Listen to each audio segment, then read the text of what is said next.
A possibly revolutionary shift in the XRP space is about to occur.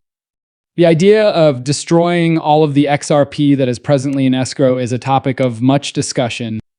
Although the burn rate is now around 5,000 XRP per day or 1.825 million XRP a year, there is growing conjecture that this rate is rising.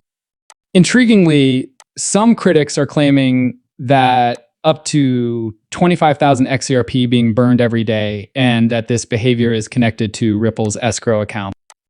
Former Ripple directors' remarks suggesting that Ripple may carry out a one-time huge burn of all the XRP in escrow give the situation a more dramatic turn.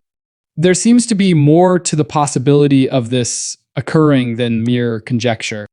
The timing of this scenario, which coincides with Ripple Labs' announcement of a repurchase of about $1 billion worth of XRP from its circulating supply, is what makes it even more intriguing.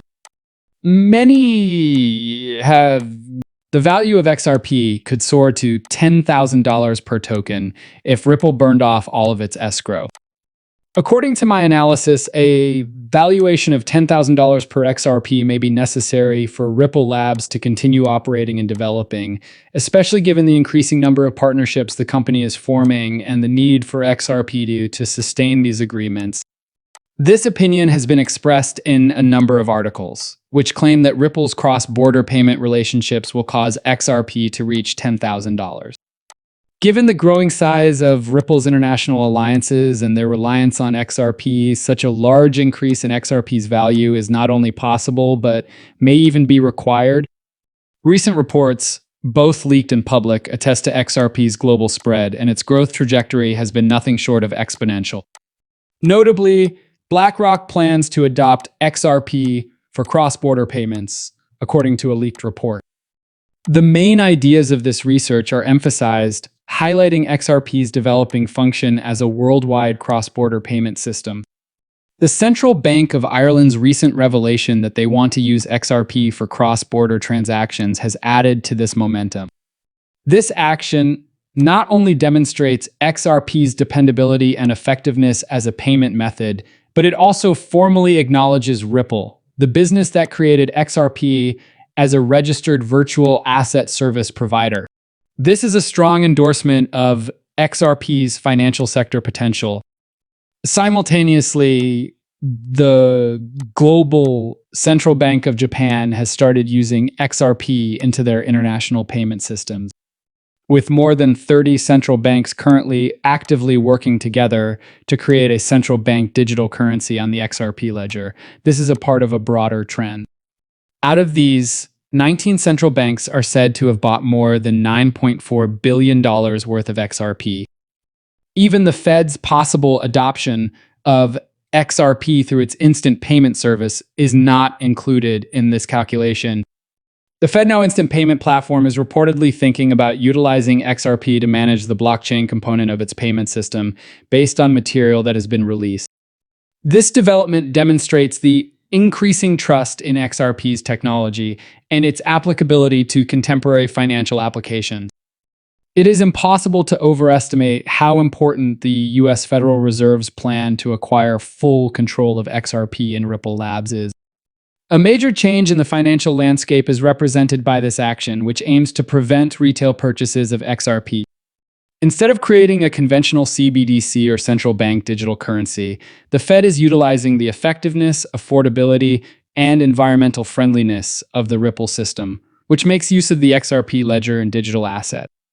This strategy is particularly pertinent in light of the global trend, as major central banks from more than 8 countries, including the BRICS countries, have already joined up with Ripple Labs to implement the XRP ledger and the RippleNet system.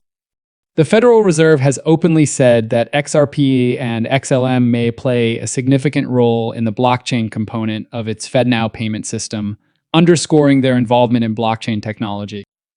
One of their stories claims that the FedNow services partnership with Metal Blockchain to enable fast conversions between fiat and stablecoins is a big step in the direction of combining decentralized finance and traditional banking. Currently, you S, individuals can only use digital wallets for cryptocurrencies or third-party apps like Venmo and PayPal to make fast domestic payment. Nonetheless, the FedNow system, which is still being developed, intends to incorporate cryptocurrencies into its structure. More than 120 businesses have already signed up for this platform, including newcomers like you. S Bank and Exchange Bank, as well as a number of payment processors and solution providers. With the possible incorporation of Ripple into the FedNow service, we're genuinely on the cusp of a huge advancement in the field of digital banking. A good tech company being examined for this endeavor is Ripple, which is well known for its open source distributed ledger technology and sophisticated cross-border payment systems. Commonly on the list of possible partners for the FedNow service is Stellar Lumens, commonly known as XLM, which is well known for its blockchain-based payment network that enables faster and more affordable international transactions. This essentially returns us to the two main points of our conversation: the possibility that XRP will soon hit $10,000 and the possibility of widespread XRP burning from Ripple Labs escrow. These two elements will represent a major turning point for the XRP digital asset and are completely interconnected. It's possible that the mass burning of XRP from Ripple's escrow will be the driving force behind XRP's predicted $10,000 price threshold. Statements made by former Ripple director Matt Hamilton, who suggested that Ripple could destroy all of the XRP stored in its escrow wallet, have further cemented this belief. Given Ripple's ongoing legal dispute with the SEC, this disclosure is especially significant since it raises the possibility that a settlement agreement may include such a burn. This has wide-ranging ramifications. A significant shortage of XRP might raise its price to $10,000, but it would also result in a record-breaking demand for the cryptocurrency from institutional and ordinary investors who are more interested in using digital assets like XRP for international payments. The quantity of XRP would thus decline significantly, requiring a higher price per XRP coin. To be honest, it's simply astounding how many transactions XRP can process. Because of the huge volume and value of the transactions, more than $1.2 quadrillion in transactions inside the International Swaps and Derivatives Association, or ISDA, a price of $10,000 per XRP is required. This piece well captures the scope, making it apparent that XRP wants to enable transactions worth more than $1.20 quadrillion in the ISDA, and that's only one aspect of the problem. Other significant players and systems where XRP is anticipated to have an impact are not even included in this figure. It does not include SWIFT's possible use of XRP for payments, SBI's intentions to spread XRP remittances throughout Southeast Asia, or the large purchases made by financial behemoths like BlackRock and JP Morgan, who are rumored to have started buying more than 7.5 million XRP. Additionally, this figure excludes Ripple's collaborations, such as the one with a payment giant to improve digital asset transactions and facilitate cross-border payments in Africa. The need for even larger value of XRP becomes clear when we take into account the additional quadrillions from central